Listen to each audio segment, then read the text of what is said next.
Duchesne for Marassi News, here at the end of the DNV GL 2019 Port State Control Seminar, here with Claudia. She gave not one, but two very insightful presentations, so thank you for that.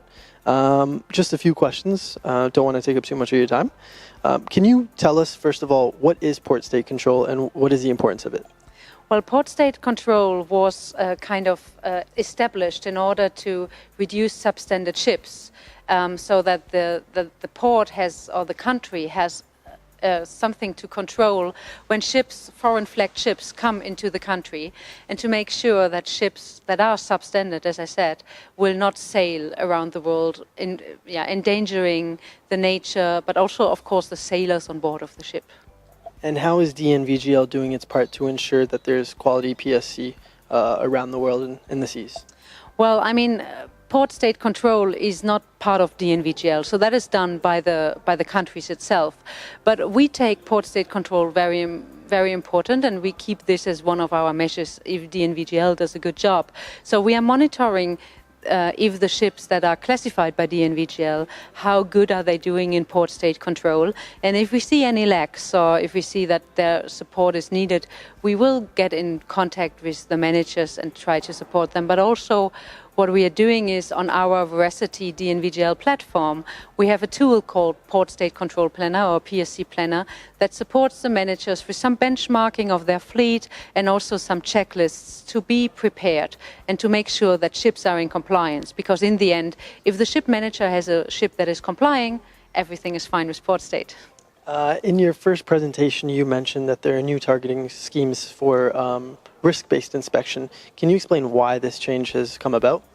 Well, I mean, the thing is, what the new inspection regime called is already started in Paris MOU 2011, so it's not that new in that respect. But what is new about it is, as you said, it's a risk-based approach. So the Port State Control would like to reward quality shipping and make sure that the ships that have a good management and that are doing very well in general and are in compliance are benefited, and that ships that need a higher focus due to some problems get this focus. And the last question I have is, obviously there are many ways to ensure that you avoid substandard shipping, such as effective communication, ensuring your certificates are in order. Could you just give us your expert opinion on maybe your top 2 or 3 tips to avoid substandard shipping? Well, one, of course, is a good implemented management system, as every speaker on this brilliant seminar pointed out.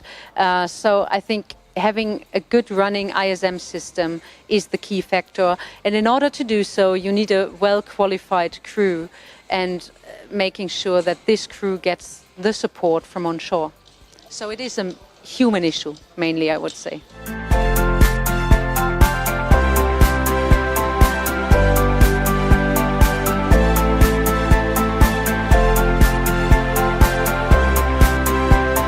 Duchesne for Marassi News, here with Captain Farhad at the DNV GL Port State Control Seminar. How are you doing today? Fine, thank you. You gave a great, very informative presentation, so I would just like to pick your brain a little bit about those topics that you discussed. The first one that I have for you is, what is the importance of Port State Control? Obviously the theme of this entire seminar. Port State Control basically is there to make sure that we do not have substandard ships and that people on board have good living conditions. Basically, it's an inspection regime to make sure that the ships are in compliance with the requirements, the regulations, and they run to a good standard, a good condition. Okay. What would you say the major difference is regarding the opinion on Port State Control from a operator's perspective to the respective authority? So basically, from an operator's point of view, we need to firstly make sure that our people on board the ships, our colleagues, are safe. And our ships are always operated to a high standard, good standard, and maintained ready always for Port State Control inspections, or any inspections for that matter. And from a Port State Control inspector's point of view, yes, they would, when they come on board, we would like them to see our ships being operated to that standard. People are trained, they're good, at what they do, and we run a good organization.